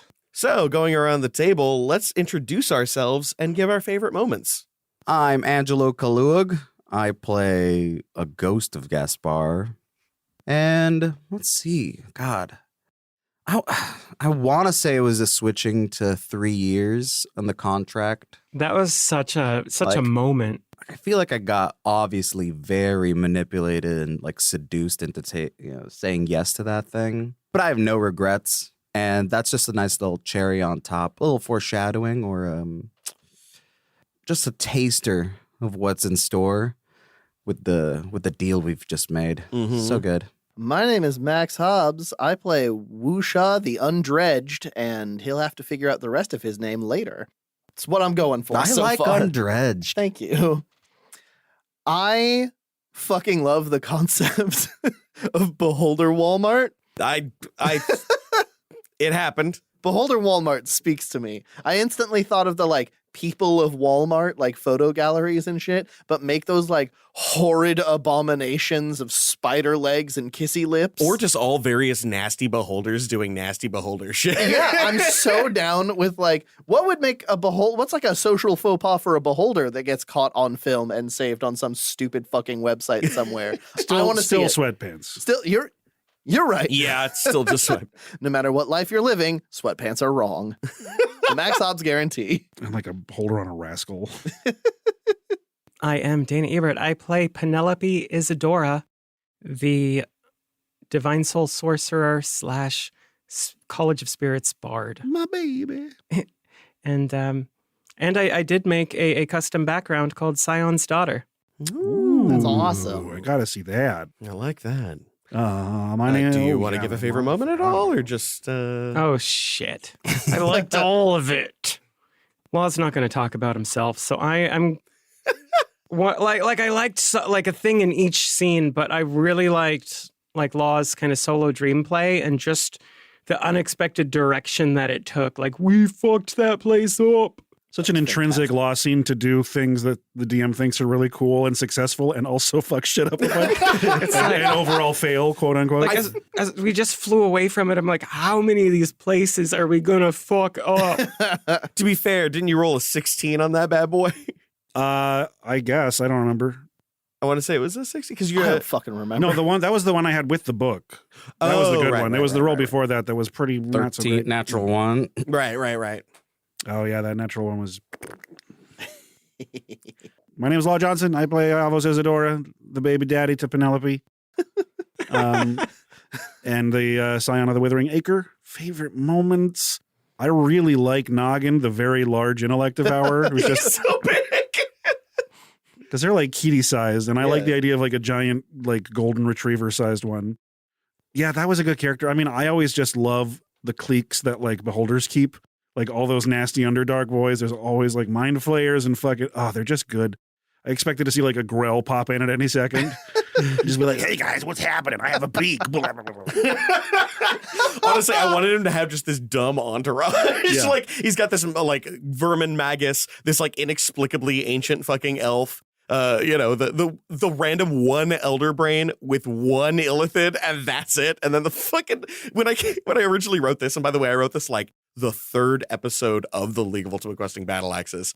When I wrote the name Noggin for the fucking elective hour, it fucking killed me. It's a good dog. I liked Noggin. Noggin for a dog name in general is great, but the idea of an intellective hour that is very sentient, but just acts like a dog because he's vibing. And it literally says, I'm just vibing, y'all. Like, I get it. What's he gonna do? Get a job, pay taxes? Like, I would too. Let's face it, he's an intellective hour fucking service animal at this point in time. Like, Kind of fetishy. I mean, That's fair. Yeah, but clearly he's the smartest person in this fucking city. Absolutely.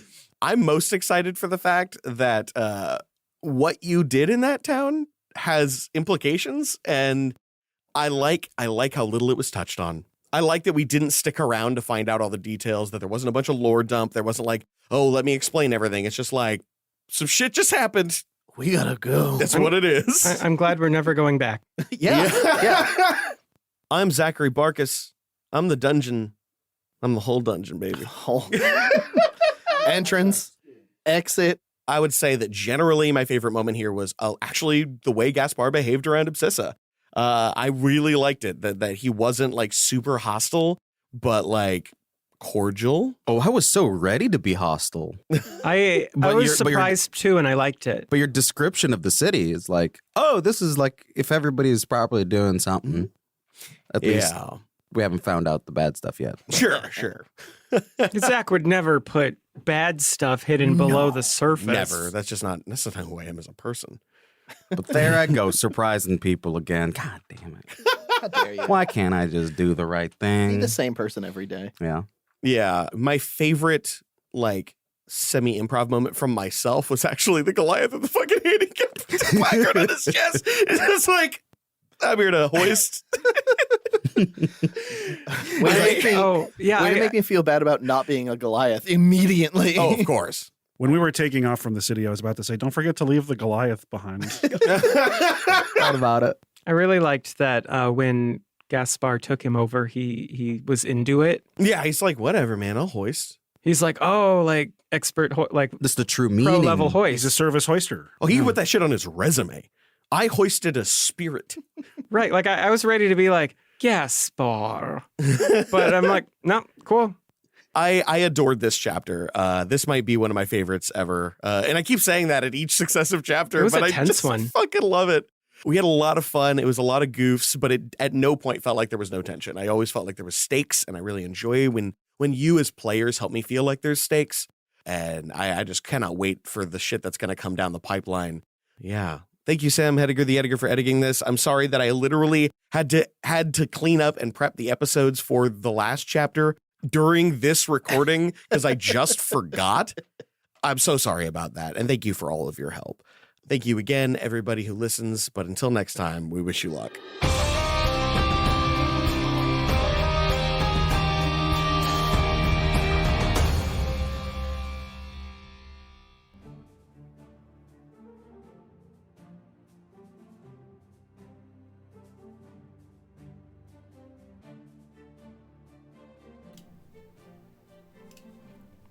Hey everyone, I am back. Oh yeah, things are definitely moving, Wills. I agree. Things are moving pretty quick. So what y'all think? Like I said, a lot happens in this one, and yeah, it's a lot of lore dumping, among other things. I like that I laid down, and it messed up the back of my hair. Does the reinstatement happen to the entire Fallow Crown? I don't think it includes Hal. I think this is That's a great question. I think it only applies to the four of us. I think we are the Fallow Crown now. I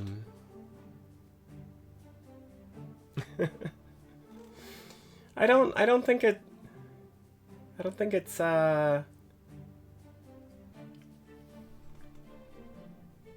it's Penny for what? Are you saying you think Penny's the problem? It's kind of perpetually, but the final boss. I don't know. Gilder said that PD was 100% dead. You know, he maybe said some other stuff, but I don't. You know, I think Penny's gonna do her best.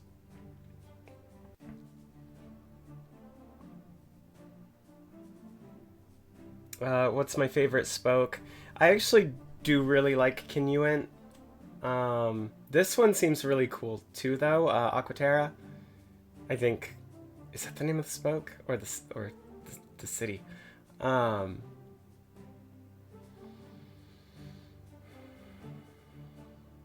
It's tough. It's tough.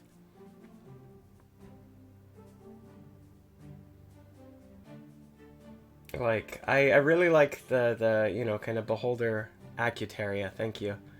I really like the Beholder family. That's not one of my favorite spokes.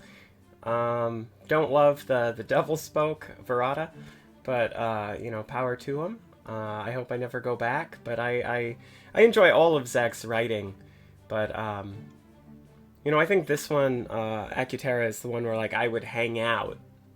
But it's between that and Kinuant for me. Yeah, Nox was super, super cool. I definitely want to interact with those characters more and like learn more about what was going on there. Cause yeah, we don't know what happened because of us, and I'm really excited to find out. How does Nelly feel about Doug? Nelly likes Doug. So I don't know why I kind of seemed unsure in that moment. I think it was just me being sleepy. But Nelly actually likes Doug because Penn liked Doug. They had good experience. She finds him fascinating because he's you know, an abstract, and so yeah, she has no reason to dislike him or not trust him. She probably would trust him more than she should for things. Okay, so the 2 to 3 year thing. Did you follow everything that went on with the explanation of what a flux contract is? Because it's just that the contract updates based on what both parties would have agreed to at the time of signing. It does that automatically. That's the thing there, and even though everything we talked about was 2 years, the contract said 2 years, we actually all would have agreed to 3 years, and so it automatically switched to 3 years, and that was just Zach's way of showing, you know, right at the end of this episode, how that works and how it's potentially dangerous for the Fallow Crown. Yeah. So it does that automatically. And that's the part that you seemed to not quite parse, and that's it. And so that's why Gaspar says, just like, don't enter into one when you're desperate, because it'll kind of lock in your state of mind at the time you sign it, and then a desperate person will agree to a lot of things, and that's what Gaspar's original contract was. It's a great just explanation of that part of that character and his whole history. We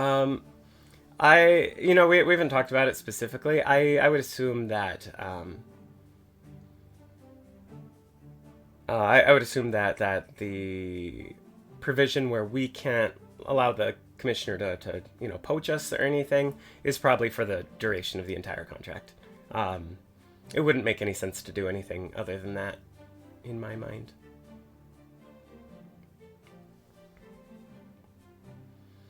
Thankfully, we all got really good saves, and Gaspar got an okay save. But wisdom's rough for me. It's a 0 modifier, so I was really, really glad that I got a 20.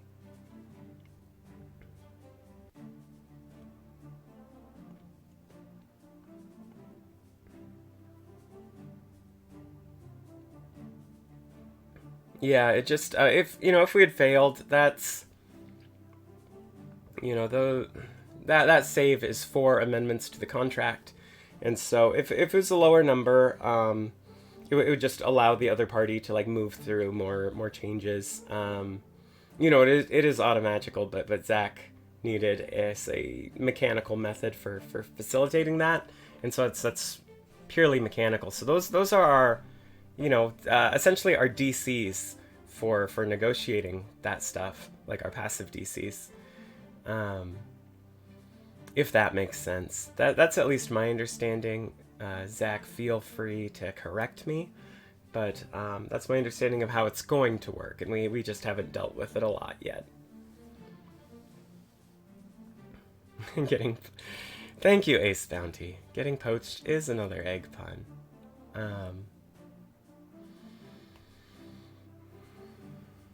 Any other questions? This is definitely the one where we kind of like threw Zach's plans off the rails for a second, because we had a few options here, and he did not expect us to go with Acutaria. Or Acutera.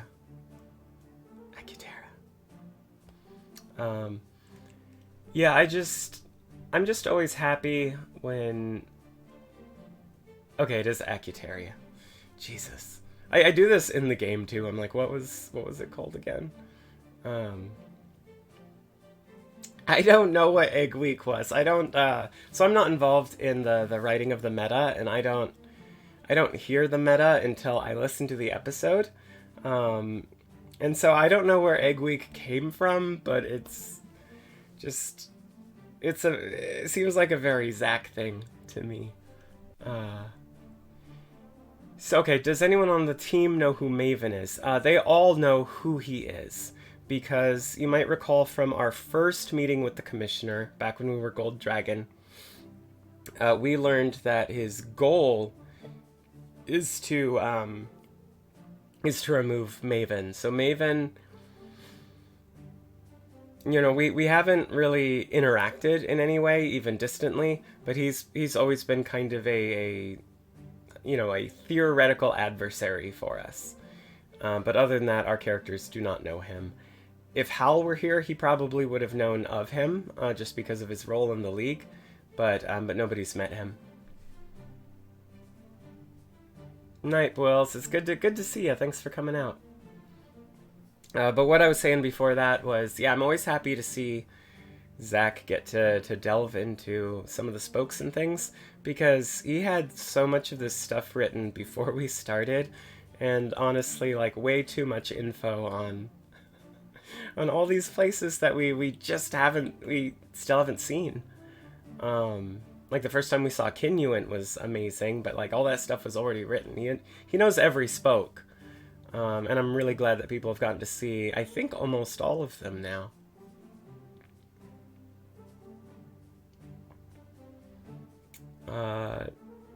Yeah, I it's hard to think that anything is catching Maven unaware, because he's always so many moves ahead. Yeah, after season 1, that is our belief.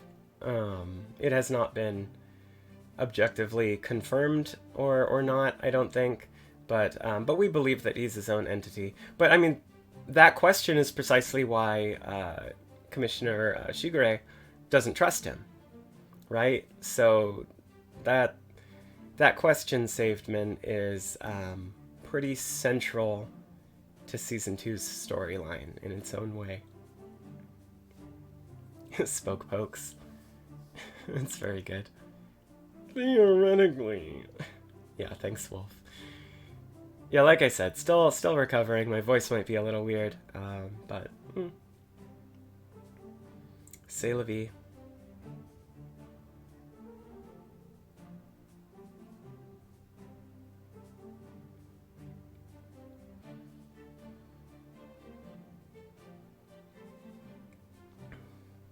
I also saw somebody, I can't remember who, near the beginning of the show say that, there's at least 2 more chapters. I can't share exactly when the season is gonna end. We have a rough idea kind of about it, but I just want to assure everyone it is longer than longer than 2 chapters from now. And when it gets close to the end, like, you'll know, and we'll probably announce it. But just I don't want anyone to be afraid of it suddenly ending without them expecting it. I don't think that'll be the case. I don't know about that. If Shigure's backstory was a reference to something in season 1, I am not aware of it. I still haven't listened to a lot of season 1, so that would be very cool.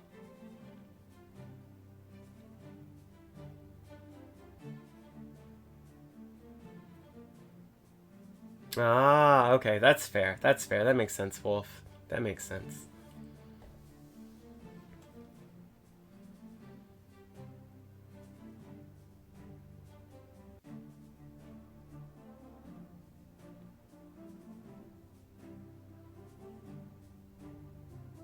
I'm just really glad that so many of you stuck around for season 2.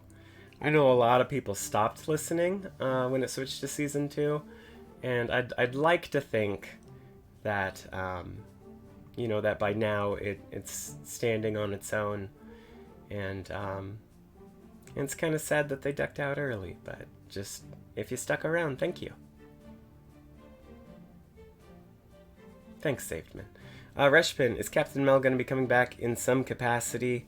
I cannot spoil anything, but I will say he will almost certainly make an appearance at some point.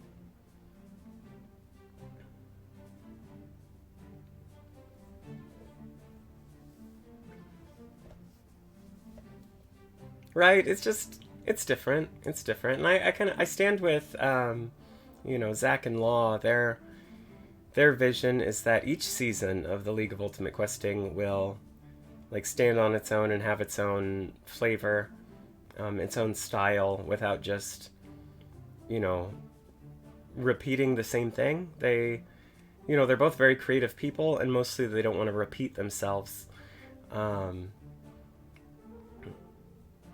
to do that, boldly and broadly with a 2+ year season is insane, but I love it. I think it's great.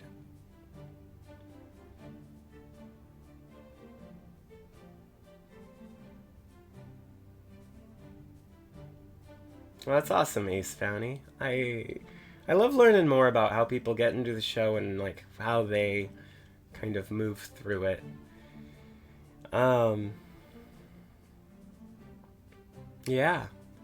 Yeah, like,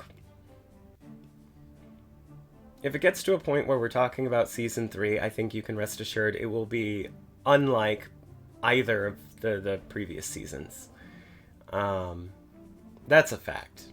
You can assume that based on everything that Zach and Law have said, based on their approach to season 2, their philosophy. I think you can just know that it will be a big departure from both of these seasons, and it will also similarly do something on its own.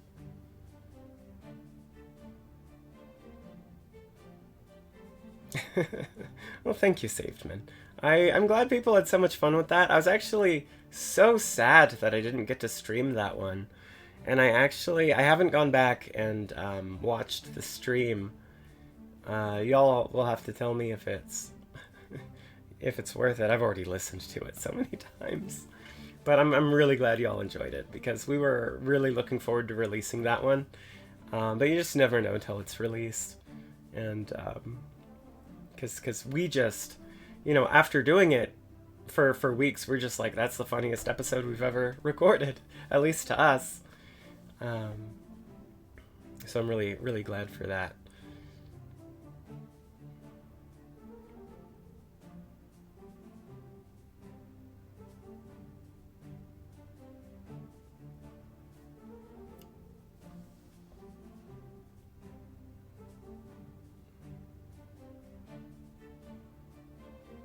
Oh, that makes sense. That makes sense.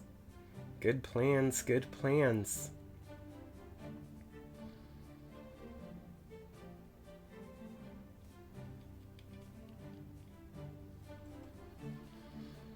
Definitely a lot of good shows. Definitely more good shows than can reasonably be watched or listened to. But thank you for listening to this one. So that said, unless anyone has any other questions, I think that's it for me. And I know I'm borderline rambling because I still have a bit of sick brain, but you know, it's funny, I got 2 separate invites to see that movie, but I couldn't because I had COVID. But a bunch of my gaming buddies all went and saw it. Like I got a text from one of my good friends that I met through gaming that pretty much said, "Hey, we booked practically this whole theater. Like, you can just like come if you want." And I couldn't. And then all my friends from high school also went, and I couldn't. But that's fine with me ultimately because like my partner was working during the weekend, and I'd really like to see it with her because the original D&D movie, I've said this, was our very first date. So it would feel really weird to see in the new one without her. I'd rather make it a thing with her actually than necessarily see it with any of my friends. But thank you all so much. I will rest up. Yeah, thank you all so much. This is gonna be the end of our stream. Have a fantastic rest of your week. All right, Sting Theory, we should go maybe. I'm gonna be contagious for another, through this week, but I don't know, maybe next week or something. Yeah, those fucking popcorn bowls, man, I wanted one too. Yeah, I wanted a popcorn bowl too, despite the fact that they're $35 fucking dollars. But they were even like sold out on the AMC website when I looked, so